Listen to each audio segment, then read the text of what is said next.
guys, ang aking tahong. Yan, luto na siya talaga naman.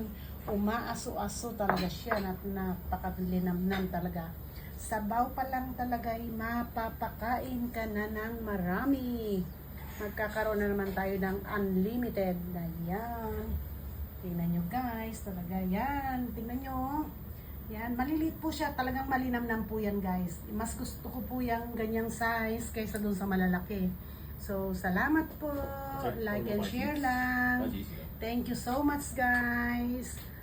Love you all. Bye po.